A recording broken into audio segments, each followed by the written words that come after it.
Hey, good morning, everybody. Thank you very much for joining us today on this Social Business Wales network.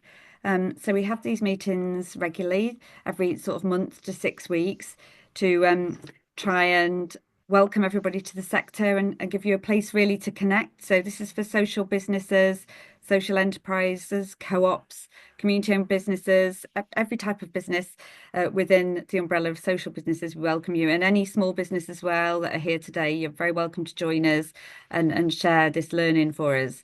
So for those who don't know, Social Business Wales is a business support programme. We're part of the Business Wales family. So we're funded by Welsh Government, and we have business consultants based across Wales who can help you with your social businesses, help with the registration, help with business planning, financial planning, governance issues, a variety of things. And if you're not already connected to one, please come and connect with me afterwards, and I'll point you in the right direction for the support if you're not getting it already.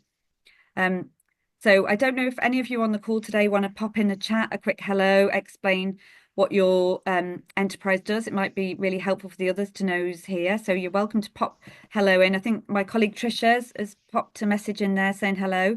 If you want to pop a note in saying what your business does, that would be great. And we're recording this session. If you want to, you can also change your name in Zoom to reflect that, just in case you've got borrowed someone else's equipment. So where the three little dots are, I think it's above your name somewhere. You can rename if you want to reflect your organization. If you want to keep your cameras on, that's really nice for the speaker to be able to see, see a few reactions. But equally, if you don't want to have your camera on, that's fine. We understand, and it's probably better for the carbon footprint for not all the cameras to be on at once. And for Zoom, it does seem quite temperamental. Um, so I'm Elizabeth, and I work on the Business Wales project as well. So please feel free to tell us if there's anything else you'd like us to cover in these sessions. I know in the past I've asked you what subjects you'd like us to talk about, and if we can get speakers, we can, and if not, we can talk about things ourselves and learn from each other's experience. So please tell me if I've forgotten to mention anything. Someone, I've got my colleagues. I can see Carl and Tricia, and I think Hugh might be here as well. So if I've forgotten anything, please say. So I'm delighted to welcome Jeremy or Jez, I know how you prefer to be called, from Assets, a financial specialist, and Jez is a tax specialist there. Oh, sorry, just letting someone else in. It's really great to have Jez here today because I know this is an issue that a lot of social businesses, as all businesses, are faced with tackling the national insurance contributions increase. And so we wanted to bring in an expert really to help you understand. Firstly, I guess some of you will have a good understanding of what's happening, but to go over that, to just check, and also to give you the opportunity to ask questions. I'm sure you may have, things that you want to check out. So we really hope it's a great opportunity for you to have an expert here today. Don't be shy, go for it with your questions, and Jeremy will try and answer them for you. So I can see lots of people popping up in the chat there, what their organisation does. That's really helpful. Thank you. Probably help Jez as well. So I'm going to hand over to Jez now. Sorry if the screen's a little bit small. You will have afterwards, we're going to send you a link to a Padlet. And on that Padlet, you'll find all the information today. So the presentation, also a delegate list, and we'll put a copy in the chat there afterwards as well, in case there's anyone you connected with, you wanted to remember who they are, and links to other things as well. So we'll also, with the recording, we'll put that on YouTube, and then we'll put the link back in there. So hopefully by later today, the recording will be on there as well, and the guide as well. Jez has done a recap for you, like a paper guide. I'll put that on there shortly as well. So I'll hand over you now, Jez. Thanks. Thanks very much, Elizabeth. Yeah, and it is Jeremy on the birth certificate, but like many of us, from a young age, I only got called Jeremy when I was in trouble. So I tend to stick in Jez being a good guy nowadays. Just a bit of background to me. Hold on, the slide's not working now. Right, there we are. Relief. So background to me, I'm an employment tax director with Assets. Assets are a top 10 accountancy firm in the UK, advising small right the way through to large and complex businesses, charities, public sector organisations, but, say right the way down to dealing with, one person in a company who's a sort of consultant. My background, unbelievably, a colleague and I worked out I've been working in tax for over 36 years now, which makes me feel very old. I started out my career not by plan, I hasten to add, by working for what was then the Inland Revenue, and had a sort of career part one there. And then in 2008, I left HMRC as it was then, and started to work in practice. So I've got a good mix of both areas of experience, which really helps me speaking to you today in respect of the recent announcement in the budget around the national insurance contributions increases. So just to start things off, let's recap on what they were. So Rachel Reeves at the end of October announced that employers' national insurance contributions, formerly known as secondary contributions, will increase from 13.8% to 15%, and that will apply from April of this year. So the April bit is the start of the new tax year, so that's on the 6th of April. So 6th of April onwards this year, employers will be charged national insurance at a rate of 15%.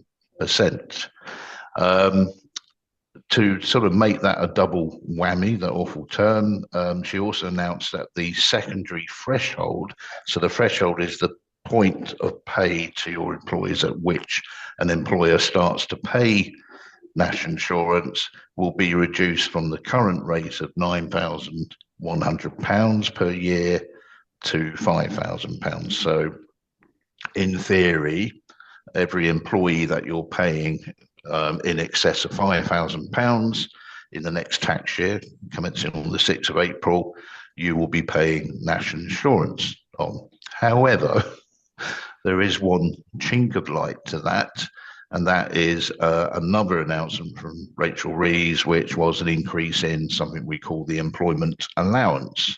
Now, that's currently £5,000 per annum, but that will be more than doubled to £10,500. So Jeremy, when we, yes, sorry, sorry to interrupt you. There's just a couple of people putting comments in. I can see that saying that they're having yeah, trouble seeing slides. I don't know if that's the majority or just I've got two people commenting saying Jeremy's screen is blank and one else saying two Jeremys with slides in the middle. So oh dear, uh, can the majority see? I'm sorry if everybody if you are struggling. One person saying I'm okay. Right. What I'm trying to work out is if we continue like this, if it's too difficult for the people I'm so yeah, sorry about this. It's something in the settings that hasn't worked today. And when we tried to change it, it was worse. So this is sort of the best bit, isn't it, Jeremy? Is that yeah. okay? If So for the we ones could. who, sorry, go. I was going to say, if it seems that it's not just a few people that have this issue, I could stop sharing and try sharing Uh, again. I think we've sort of we've got nothing to there's lose then, really. there's got about I'd say about 8 or 10 people saying that they're okay. Oh, I can see Okay. Jeremy and the slides. So do the two who are struggling, is it okay if we carry on like this? Um, Is that all right? And then hopefully maybe the lady from chat says you can manage. Okay. Carry on. Okay. So sorry about that. Yeah, Thanks, really Jane, as well. sorry, everyone. Um, Um, yes, the slides will be available afterwards. They'll be on the Padlet for you to go through and the recording as well, so you can hear what Jeremy's saying. If the hopefully the explanations that he gives are going to help you understand it. Yeah. Thank you. Great. Yes, so there is one positive. The employment allowance will be increasing to £10,500 from the 6th of April this year. So that mitigates some of that additional cost for employers. Another positive, but more for your larger businesses is the removal of the £100,000 threshold restriction that currently exists. So basically, if your NIC costs across your workforce for a year exceeded £100,000, you wouldn't be allowed to claim the employment allowance. So that restriction is going. So every employer in the UK from the 6th of April can now claim effectively the first £10,500 of their national insurance costs back from HMRC. That does, as if those that can see the slide, that does exclude sole directors and group companies. Group companies, it just means across the whole group, every company in the group cannot claim that employment allowance. So one of the companies in theory can, but it can't be applied across every company in the group. And for sole directors, there's specific rules, mostly because if you're just a sole director in a company, you have an element of salary planning, stroke dividend planning, and therefore you could plan things so you increase your salary to just take advantage of the employment allowance. And I think that's what they're looking to restrict from those scenarios. Okay. So what does the impact of these increases look like in number terms?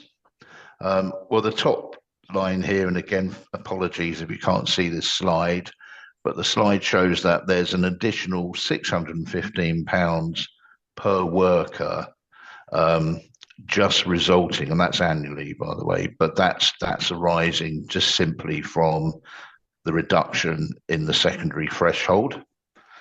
So if you look at where it was or where it is currently in this year, which is the 9,100, that decrease to £5,000 means that that's effectively creating £615 of additional national insurance cost to an employer. So if you look, say, at an employee you have that may be on a salary of £20,000, you've got the employer threshold impact of £615. And then if you look at the increase of 1.2%, that will produce additional national insurance costs of 131 and give rise to a combined additional cost for the next tax year of £746. So effectively a 49.6% increase. Now the table works through a number of salaries just to sort of demonstrate that how it works through depending on salary levels of employees. But you can see that is quite a significant impact, which of course is increased by, obviously the more people you employ, the more that impacts your business. So, it's been in the news, understandably, and there's many sectors specifically as well. So certainly the charitable sector are clearly sort of quite concerned about these increases, but even, my local shops, etc., small businesses, they're all sort of facing up to potentially the impact of this. And really, from a business perspective, if you look at this across your workforce, we've got some examples here. And I mean, it goes to the extreme end, which won't be relevant today. But if you look at, say, a total wage bill of £150,000, which, let's say that's across 5 employees, that actually works out positive. Now, you might ask why. Well, that's down to both the employment or basically down to the employment allowance increase, which, as I say, is more than doubled. So actually, if you're a very small employer and your wage bill isn't too big, it can actually reduce your costs. So that might be relevant today for some of you. But it doesn't take much to start increasing those costs. So if you sort of double the workforce, double the total wage bill across the year, you'll see that the increase in cost starts to work through. And on that next line example, with 10 employees, we've got an increased cost of 3,158. So, 13.25% increase. Jeremy, I don't know if you can Yeah, see the chat at the same time. cards at the I know moment. people will take questions at the end, but there's just some interesting comments people are making. Yeah, Would you like me? please let's. Can you see them, or would you like me to tell you what they Would you say? mind? I daren't try and see them, Yeah, so I might exactly. ruin I them.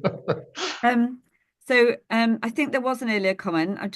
I'll scroll back when I can, but Yeah. I can see somebody saying there's an additional cost for us. We're a real living wage employer. As the new national living wage is going to be 12.21, there's no room to use salary sacrifice for pension payments. Therefore, more NI for employer and employee.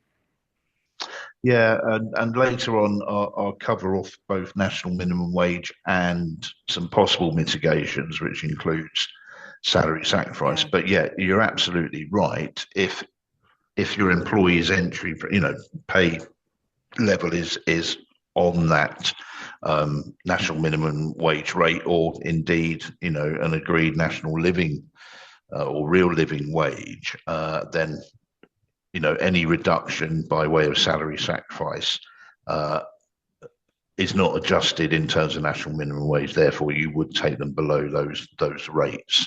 There are some things that I've been talking to businesses where I've recently out of the care home, and so not much room for manoeuvre with many of their staff.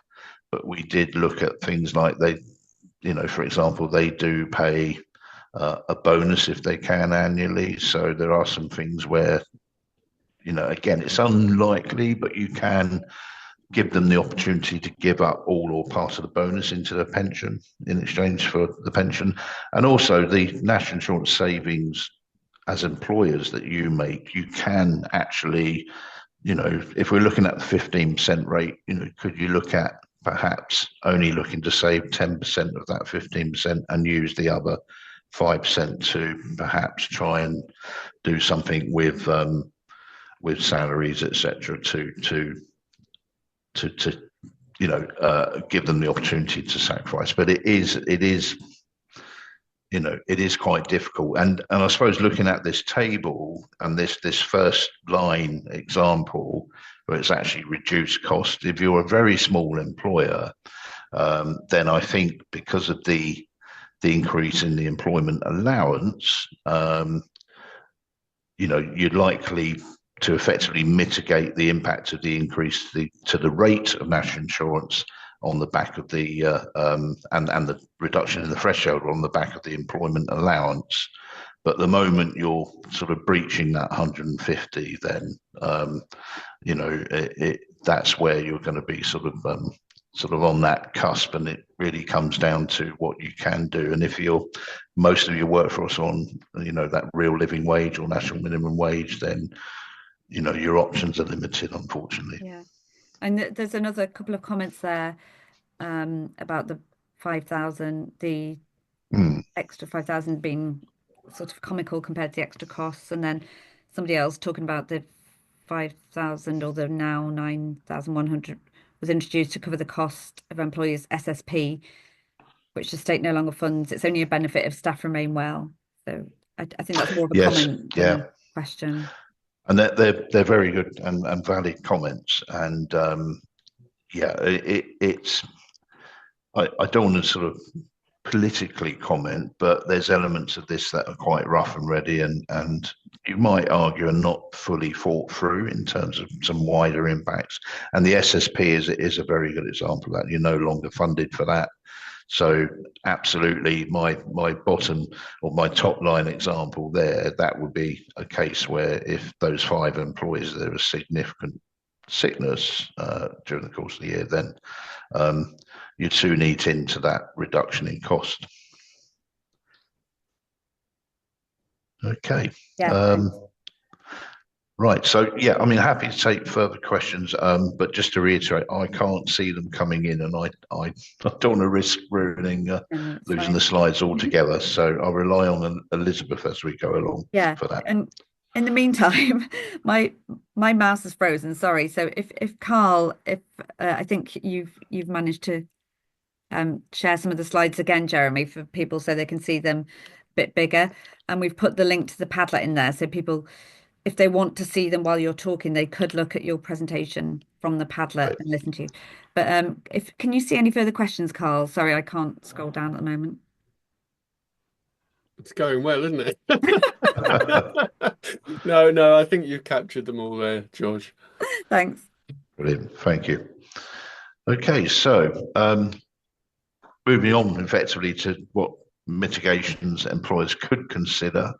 And many of you, it sounds like you're already aware of the principle of salary sacrifice, and definitely in the area of pensions. So since the introduction of auto enrolment for pensions, as you'll be aware, employers have to enrol their employees into a pension scheme, and the employees have to contribute into that scheme, and the employer also has to add a contribution to it. So really, it's just meeting that requirement on another level by actually making the employee contributions through giving up salary in exchange for the employer putting effectively their contribution plus the employer's contribution into the scheme. The benefit for employers, if you do it under a formal salary exchange arrangement, is that the employers will effectively get national insurance relief on the salary exchanged by the employee. So as those rates increase to 15%, that becomes more attractive. However, as we've already discussed, you cannot have a situation where the employee gives up salary or earnings in exchange for the pension, which takes their hourly rate below the national minimum wage. And I would also submit that if you signed up for the real living wage, then there'd also be a similar restriction on the employees giving up salary that would take them below that. So you, of course, are in a position then where the only way that would work is to potentially increase the employees' hourly rates so they could give up the equivalent amount into their salary and still be on national minimum wage. So I do accept it is a limited option if you have entry point, if I put it that way, rates of pay for your employees. I often find that it doesn't mean that you necessarily have to ignore this option, especially if you've got a range of pay rates. And I'll come on to the rates of national minimum wage later. But what we've heard a lot of is where that increases, but you've got a spread of different pay rates with national minimum wage being the entry point. It is quite inflationary across the whole workforce. And therefore, this can be an option outside of your employees on national minimum wage, and there's nothing to restrict you from having a split treatment. So your national minimum wage employees, of course, you'd still have to meet your auto enrolment requirements, but if you've got higher paid employees, you could have an entry point where they are allowed to enter into a scheme such as this and therefore give up salary in exchange for pension. And that would, of course, on an overall sort of look at your workforce, have an impact on your national insurance costs. You might have some very senior people, even if it's just one or two, who may have bonus arrangements. And again, if you make them aware and make available the ability to give up all or part of the bonus into their pension pot, in this way, again, that can have a significant saving for you as a business. So I'm wary that this may not be relevant, probably won't be relevant to many of you, but it's still worth knowing in case there's anybody it is, or indeed, if your circumstances change. And so that's that's the pension side of things. We've got here review your employee's existing remuneration package. That's more in the context of the first thing we really heard after the budget was that, well, pay reviews, increases in pay, they're definitely going to be sort of held down, and maybe employees' expectations, even with the inflation starting to decrease from where it was over a year ago. It's still sort of fluctuating a bit, and it hasn't completely come down, but there's a lot of pressure to hold down pay increases, because there's going to be obviously the increases to the national insurance. So are there other things you can do, perhaps help morale as employers? And so we're having a lot of discussions around something called the canteen rules, which are very old-fashioned, from the days when many workplaces might have a workplace canteen, and there's specific tax law around the provision of canteens for your employees. But actually, that law now extends into the provision of food in a more general sense on the workplace. And I could do a whole webinar on that, but that's an option where effectively, I'll give you an example. You could, well, you probably do already, and it's an extension of this, but if you've got tea and coffee facilities in the workplace, that falls under that same canteen rules. So if you decided to have, Pizza Friday, that sort of thing, then that can be caught under the rule, as long as you don't exclude anybody in your workforce from having access to that. So that's just an example where you can perhaps look at more creative ways of perhaps improving the atmosphere at the workplace, if you're having to, for your business, understandable commercial reasons, keep pay increases to a minimum. So it's that's the message there. The next point I want to raise is really review your payroll data. So, are you applying the correct national insurance categories for your employees? Because if not, you might be missing out on some nil or reduced employer national insurance contributions. So, factors such as having workers under the age of 21, or even apprentices up to the age of 25, can impact their actual specific rate of national insurance, and that applies to you as the employer as well. So you don't want to unnecessarily be paying the 15% on their earnings if you don't have to. There's also some exemptions. So there's one for veterans in their first job after military service. So that's a really useful exemption, and doing a great, a great thing of engaging those veterans after their military service. So it's great from that aspect, but can also be positive for you as a business.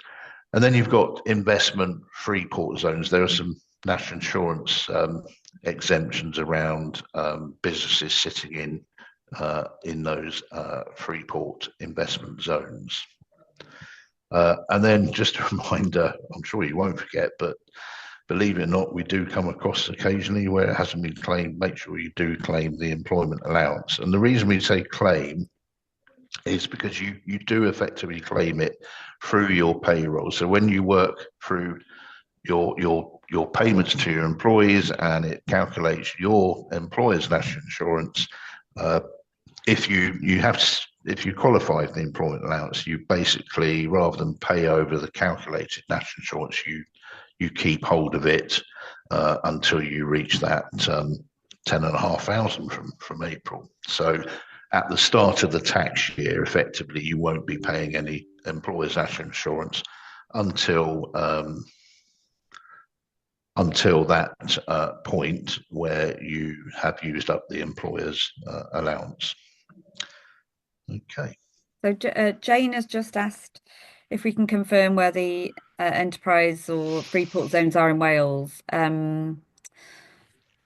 Right. Yes, I have to put my hands up. I meant to confirm that before today, but what I'll do is I'll send you a follow-up to that to explicitly set out where they are in Wales. And also, if there's any, because this is quite fluid, and there might be proposals for more in the future. So Yeah, I I'll run think there through was that. one announced recently, but I'm just trying to want to make sure. Somebody said, yeah, Wrexham Flintshire is pending. I thought there was something in West Wales as well. Um, so maybe if you could just confirm that to us, Yes, that'd be I'll helpful. confirm Yeah. that. Yeah, yeah, definitely. Well, as discussed already, it's not just the increase in national insurance that's impacting businesses throughout the UK. We also have new national minimum wage increases coming through, which we've set out on this table. But the end box, for those that can see this, you'll see that for 21-year-olds or over 21, there's an increase of 10.54%. For 18 to 20-year-olds, it goes up to 16.3. 16 to 17-year-olds, it's 18%, and it's the same increase for apprentices. So that's I think it's positive, obviously, for the workers, but it is more cost for your business. And again, if you've got other employees who aren't on national minimum wage, it can be inflationary because, of course, they look at people that are effectively getting closer to their rate of pay, and therefore may feel that they should have an increase just based on that fact alone. So it is, a lot of the feedback we're getting is that it's inflationary. In terms of the real living wage, I assume it has a similar effect on that, Elizabeth. So again, if you're signed up to that, it's equally inflationary. Yeah, Jane made that point as well. Your previous table would look different if you were putting the figures for the Yeah, real living wage on there. absolutely. Some other points: the 18 to 20 rate is going to be abolished, but we don't know when. But that will go.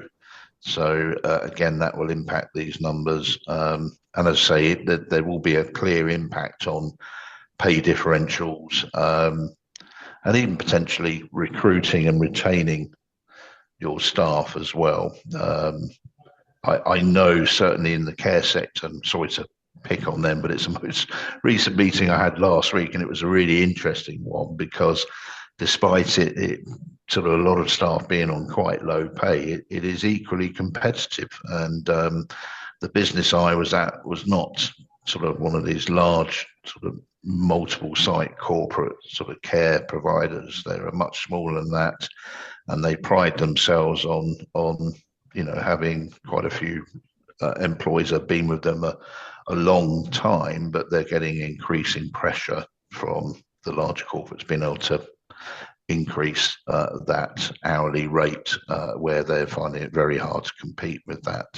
So yeah, all of these increases from an employer's perspective aren't overly helpful. So this might seem very strange putting this in here, but I do find many small businesses and people within them will utilize what we call double cab pickups. And I've got some very basic illustrations of what they tend to look like, just to sort of trigger any recognition at your end. But the reason I bring this up is that this was also, or double cab pickups were also were part of the budget announcements. And basically for years, there's been lots of arguments as to whether that vehicle qualifies to be classified as a van, or should it actually be treated as a car for tax purposes? And when I say tax, I mean income tax purposes. And that's sort of gone back and forth for many years. And the Chancellor ended all debate by saying effectively from the 6th of April this year, this type of vehicle will be considered to be a car. Now, if any of you already utilize one of these vehicles, you will recognize that from a tax perspective, it's a benefit in kind, but it's treated as a van benefit in kind. So the first thing to say there is that the difference between the tax on a van benefit compared to a car benefit is quite large. So it's much more beneficial to have the definition of a van. And also there's an exemption for what we call ordinary commuting. So if you use the double cab picket to go to and from work, it's not treated as a private journey, whereas if you used a company car, it would be treated as a private journey. So it's quite beneficial to have a van treatment. So that is coming to the end, and it will be a company car. Thankfully, there are some transitional rules. So if you have one of these vehicles now, it doesn't mean that midnight on the 6th of April, you will suddenly have a car benefit rather than a van benefit. And those transitional rules mean that you can, if you've still got the car up to the 5th of April 2029, it can continue to be treated as a van. And you can cease to have it, the vehicle prior to that date, but if you've got it up to that date on that basis, it's still a van. Beyond that date, so from the 6th of April 29, it will then be treated as a car. So I'm bringing this up today because we are looking at, in the main, additional costs to employers, but it's worth mentioning this because if you were to arrange to have one of these double cab pickups prior to the 6th of April this year, you'd actually qualify for those transitional rules. So you could lease one for 3 years, for example, arrange that in March of this year, and it would continue to be treated as a van for that 3-year lease. So that's the point there. Basically, we're making. So it was just, there may be none of you on here today who have one of these vehicles, but if one of you does, then it's been worthwhile raising this. And then just to sort of underline that point really about savings, company cars themselves are still very, very costly benefits, but one area where that cost comes down significantly is all electric cars and some hybrid cars. And I won't labour this point too much, but it's worth mentioning that if you have gone into having a company car that's electric, say through as an employee, the tax on that electric car will be increasing over the coming tax years, and you can see that in this table below. Going back to salary sacrifice, this is one area where you can still benefit from the national insurance savings. If, for example, you offered as a business to an employee an electric vehicle, but they obtain that vehicle by way of a salary sacrifice. So how that works is, for the business, you're sort of cost neutral. So if it's a leasing arrangement, for example, whatever that cost of leasing that vehicle is, the employee will cover through salary sacrifice. So then you get the benefit of the salary that they're giving up in exchange for the vehicle. So again, believe it or not, it's not just something for medium and large businesses. Many small businesses are entering into this. I've got many directors of businesses that are small who do enter into these sort of arrangements to obtain an electric vehicle efficiently, but also very beneficially for the business itself. Okay. Another area, if you're an employer, you really do need to be thinking about is mandatory payrolling of benefits in kind.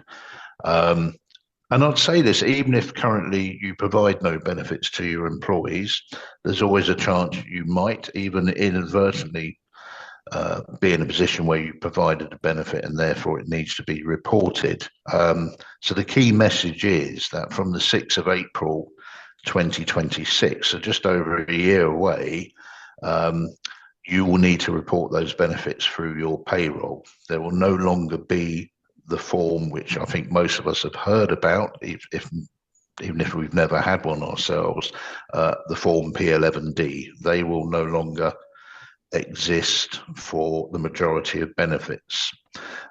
So a good example would be if you provided your employee with medical health insurance, that's a reportable benefit in kind. Traditionally, that would go on a P11D after the tax year ends.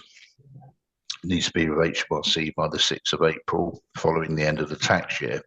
From the 6th of April 2026, you'll no longer be able to declare that on a P11D post year end. And actually, if it's in that April 26 that the employee receives their first month of insurance cover, then that April payroll would need to reflect the benefit in kind and report that to HMRC in real time. So this is quite a big change, and you do need to start planning for it now if you currently complete P11Ds for any of your employees. So even company cars, those sort of things, all need to be reported through the payroll. I'm bringing it up now because it's always good to start planning early. However, part of those plans could be to take up the offer of voluntarily reporting your benefits in the next tax year. So that's tax year starts on the 6th of April 2025. And that's like a sort of free hit at it. So you can do it for the year, report your benefits, but you've still got the backup of being able to correct any errors, etc., and put them on a P11D post year end. So you've got one last year where you can do that. If that's of interest to you, you do need to register before the tax year commences. So you've got until the 5th of April to put that in place if that's what you want to do.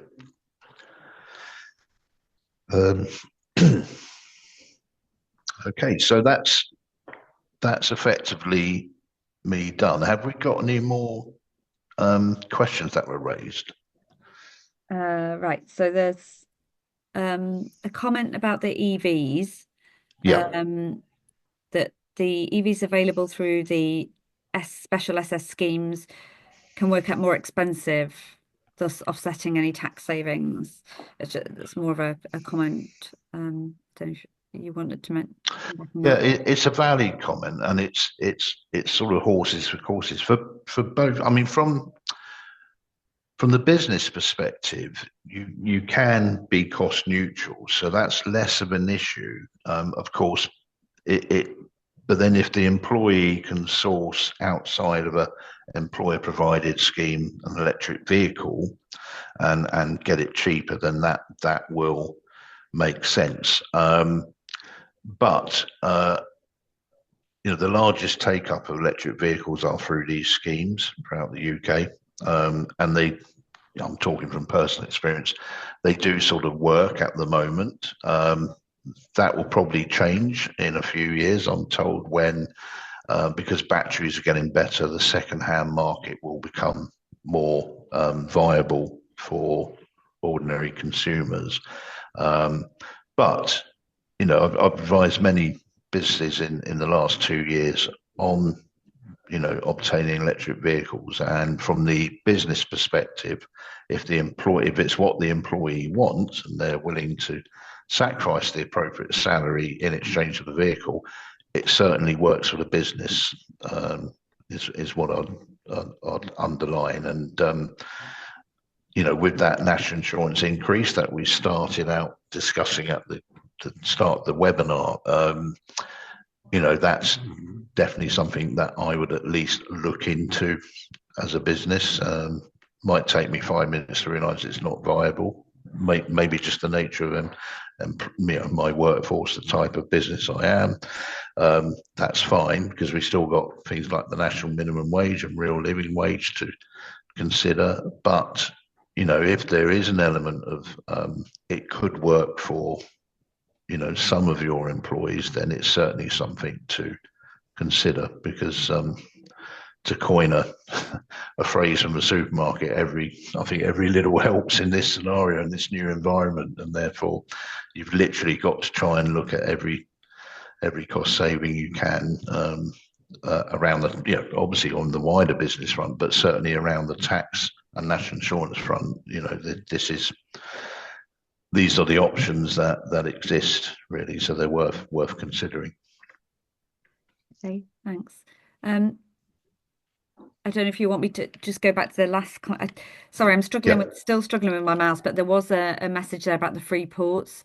So I think Carl had found some information. He's posted on there, and then I think it was Mordy from PAVS had confirmed that the Anglesey and the Celtic free ports have been authorised, but it looks like the Wrexham Flintshire one is not confirmed as yet. Okay. But perhaps Jeremy will send us a confirmed list. Yes, I'll send you a categoric sort of these are confirmed, these are waiting to be confirmed, and any other relevant guidance around that as well. And I'll reiterate what the national insurance breaks are in those confirmed areas as well. Yeah, thanks. And I don't know if there's other comments in there that you've made that you want to reiterate. Sorry if I can't see them. Does anyone want to pop a question in the chat, or even come off mute? If I stop sharing, perhaps maybe come back on screen. Okay, great. There we are. Thanks. I'll try and scroll down. Anybody want to ask a question? You're welcome to come off mute and ask your question, or pop it in the chat. I'm trying my best to get down to the bottom. Well, perhaps I can ask a question of the people taking part. In terms of your reaction to these increases, would any of you like to share what you've done, or your feelings as to whether there is anything you can do to mitigate those costs?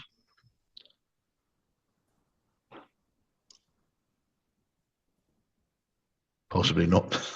I think sorry, a lot of the work that PAVS does, some of it we provide a community connector service, which is funded by the health board and the local authority.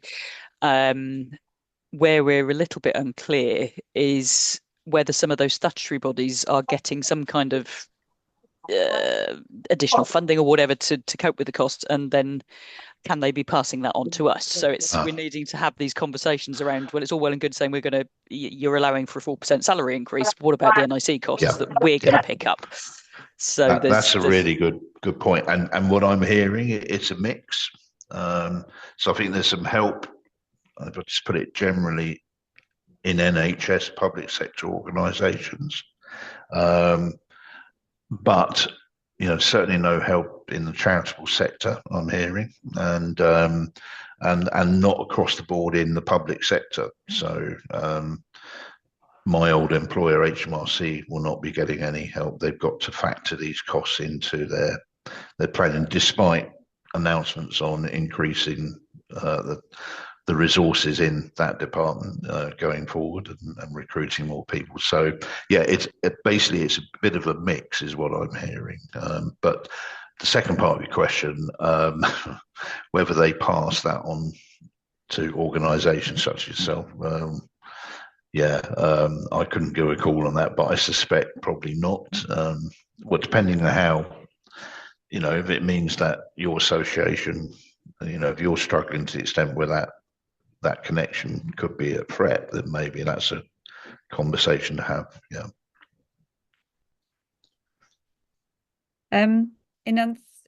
There's a couple of comments here, Jeremy, now. So in answer to what you were asking just then, Jane has said, as a kick, we've had to go back and ask our contracts to review pricing levels to build in the additional costs. Yeah, because they're reviewing your contracts.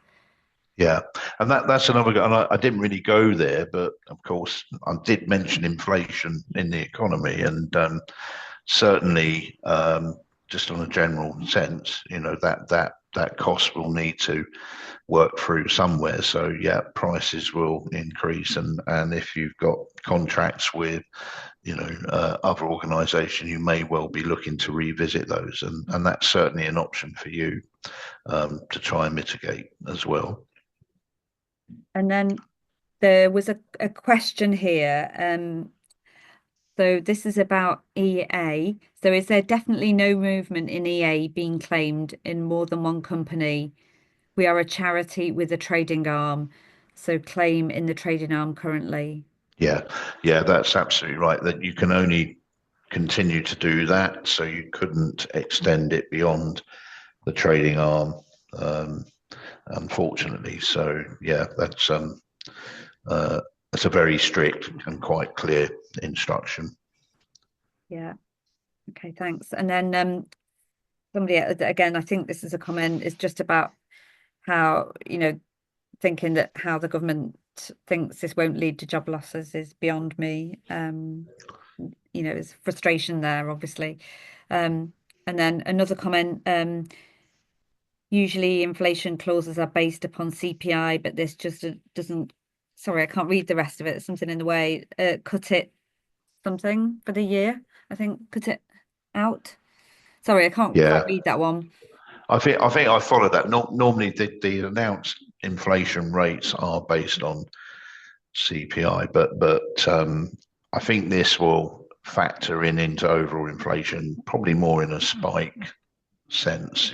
Obviously that it comes in April, so that's when reactions like increasing your prices to consumers, or those sort of elements will kick through. If that's where they're going to adjust for these increases. Yeah, I mean that we've got another comment linking to that there. Someone is saying, when do you think we will get out of this vicious spiral of wage increases driving inflation? Yeah, well, it's a very good question. I'm not an economist, but just being an old bloke now, I would say that there's a number of factors. I mean, dare I say Brexit, but definitely in terms of shortage of resourcing as well. That's been quite inflationary because there's a lot of areas of need in the workforce of shortages, so prices go up on that basis. So somebody said about job losses, there will be, but there's still plenty of capacity in the job sector in other areas and shortages. So yeah, unfortunately, I think both factors coming together, they will both be quite inflationary and will continue to be so, I think. Anyone else got any questions they want to ask, or tell us about any measures they've managed to take or plan to take? Can I come in? Sorry, I can't find it. I can put my hand up. Go for it, yeah. Hi, I work in the third sector. We provide health and social care support to I work for Carers Trust Crossroads, so I was giving carers a break. We've been doing this for over 40 years. Our concern is with the increase in the national insurance is, are the local authority going to have the money to pass on to the providers? Because I don't, correct me if I'm wrong, are the local authorities are they going to be exempt from national insurance? I think this is still being discussed, and I think it also sort of feeds into Wes Streeting announcing some more money. So I think there's a chance, Alison, that there may be some provision in terms of those local authorities. But my understanding is that it's a final position's not been put on that yet. But I think the government would say they are looking to free up some additional funding, which I suspect they would expect to alleviate some of the stress on organisations such as your own. Yeah, because it's going to restrict the service you can provide, because not only you get commission from the local authority, they're also a competitor in certain groups. Again, so if they get exemption, we don't. And I mean, full cost recovery at the moment is tight anyway. Yeah. alone with this the introduction. So as I said, it's not so much about losing jobs, it's not being able to afford to provide this service, because as I said, being third sector, we're always tight in full cost recovery, and it's difficult to recruit in the health and social in the social care sector anyway. We've already been told we're a huge increase in our wages bill because we employ well over 100 staff. Different projects, you can put in new cost as a project, and when it comes to unit cost, or the cost of providing an hour of care, it's concerning, because obviously the local authorities themselves are going to be, their budgets are going to be quite tight anyway. So we've had no contact from local authorities, our main commissioners and TEL, where we stand at the moment, and we're in January, and we're going to set budgets for April, and it's worrying time. Yeah, well, you're absolutely right, and I have got my ear to the ground, because we as a firm, we service a number of both charities, and we've got some local authorities and businesses in the care sector. And I was certainly talking to one of our partners who heads up our local authority service for an update ahead of today, and basically said, well, there's still discussions going on, so something's happening, but it's got to be finalized. And actually, the clock's ticking. We're not far from April now. So but what I can do, and I'll do it for Elizabeth if you don't mind, but Elizabeth, I'll update you as soon as I get any movement on that, and what the decisions are, and then perhaps, if you don't mind sharing then we with can Alison email anyone who's been here today. Thank you. I think Compass, as part of other third sector organisations, has been part of a campaign to Welsh Government to try and get some leeway on this for the third sector, and it's obviously going to affect a lot of you. I think there might be more questions there. Sorry, I can't quite see. Oh yes, just saying that would be useful to have any updates sent. Yeah. And anyone who I know Deborah's got to go, so thank you for attending, and thanks everyone for bearing with us with these technical glitches. Please come again if you want to see me sweat. Work out how we do this, and thanks everyone for helping and bearing with us. Okay.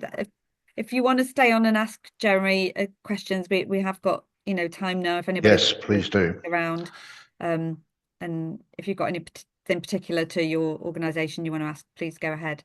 And if not, thank you everyone for giving up your time today. We really appreciate it. And I'll send you out the Padlet link again later with all the documents attached. There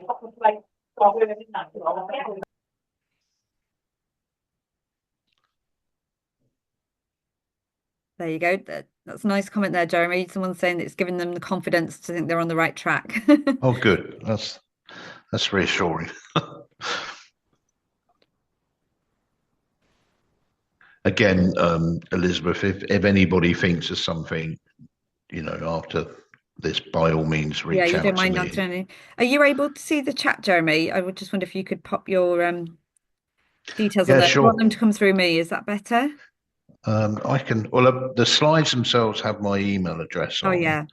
But if I just add. Yeah, I don't know if you've got access to the chat now. And Maudie's saying a better idea on how to calculate next year's budget. That's good.